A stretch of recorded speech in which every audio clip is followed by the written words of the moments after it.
Hello, everyone. My name is Jake, and today I'm going to be talking about the midterms, which will be happening in around 10 months from now. These are going to be very important. I believe this will mostly be a referendum on the President Donald Trump and his agenda and what's been going on because basically all the Republicans are tied to him. There's not really many anti-Trump Republicans so far. So I will be going into the midterms, who's favored to win in the Senate and the House, Trump's approval rating, and how that will have an effect on it, and just the overall odds. So first, let's just go to the generic Congress vote. As we can see, it's +4 for the Democrats. It has held relatively stable in the past 30 days. As we can see, it was around plus 3.9, went up a bit, but now it's stabilized at around +4, as we can see.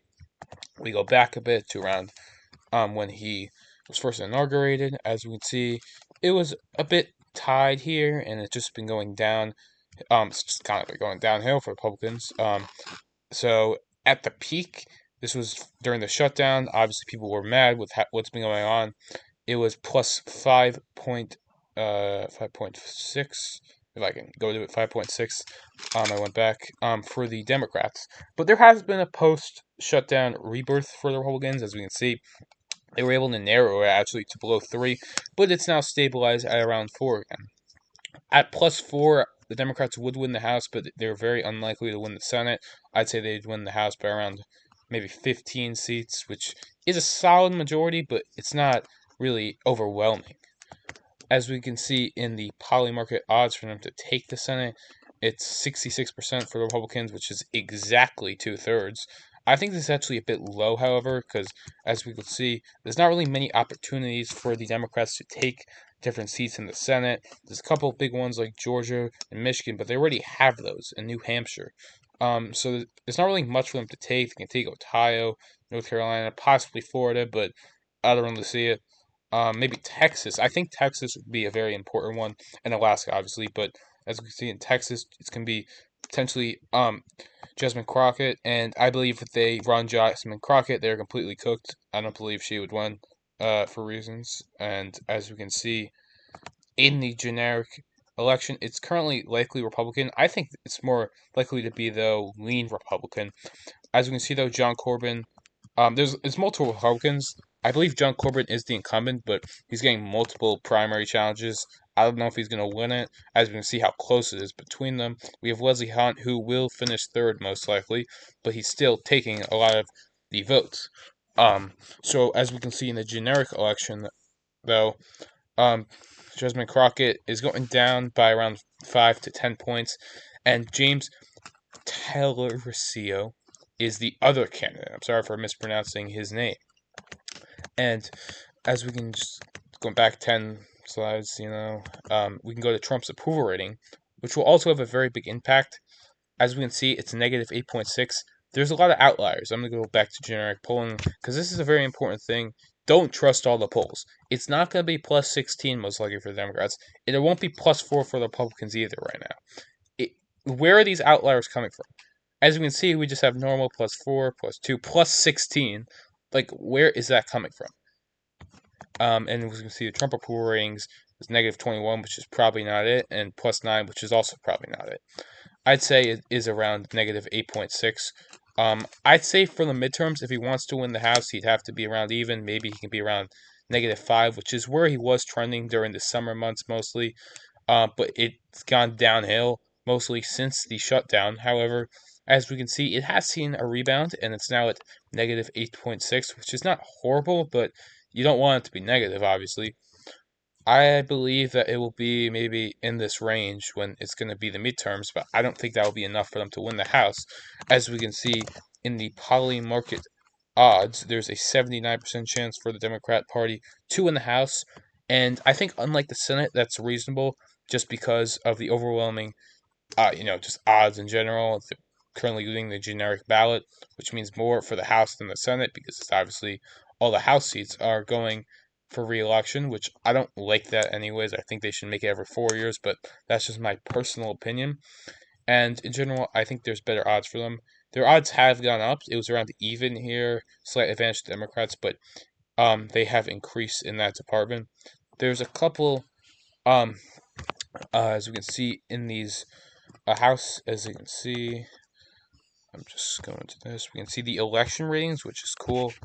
Um, they do have the Republicans, as we can see, up a bit more than the Democrats, but I believe these are a bit old. And as we can see, I think this is the most recent one.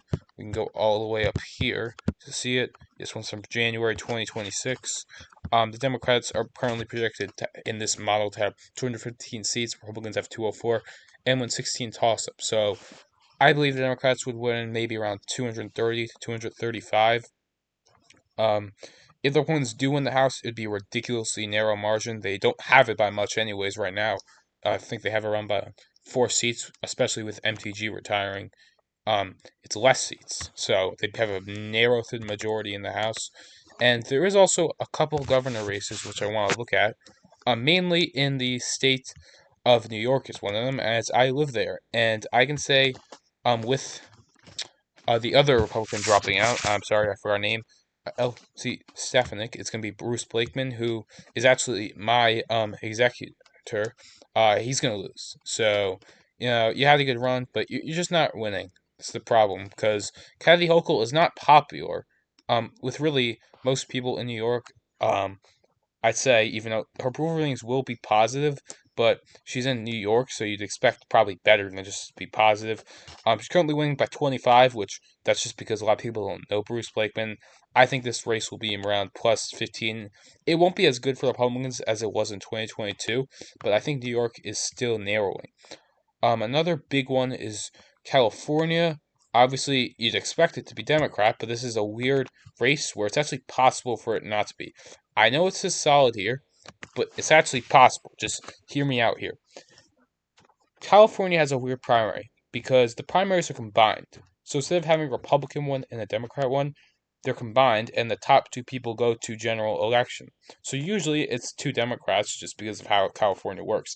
But this time there's currently two Republicans running and around 97 Democrats. So they're kind of all splitting the vote, and if this poll is correct, you'd have a Republican governor because the top two would go to the general election, and one of them would have to win. And there's no write-in, which if there was a write-in, the write-in candidate would win, obviously, because it's California.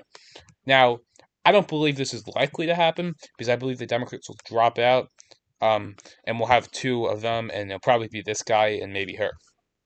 Um, one more big governor race is going to be in Michigan, which there's a lot of people running. There's also other ones, such as Wisconsin, Minnesota. Obviously, with Tim Walz dropping out, it's not going to be him. Um, you'll have her proudly running, and she'll definitely win the general election. She's very popular. She could win by up to maybe 15 points just because of her popularity. We also have Ohio with Vivek Ramaswamy, who is not currently doing well. He is not out of the Republican base. As you can see, he is winning currently, but that was October, and there's been like a vibe shift. They're just not happy with Vivek, and I don't think they'll come out to vote. So I actually don't think Vivek would win, even though he is currently doing the polls, as we can see here. There has been some polls favoring her, and the momentum is absolutely not on his side. But that is just going to be it for today. Let me know what you believe in. You think the Democrats will win, the Republicans will win. Let me know for any specific races and what you want me to do next.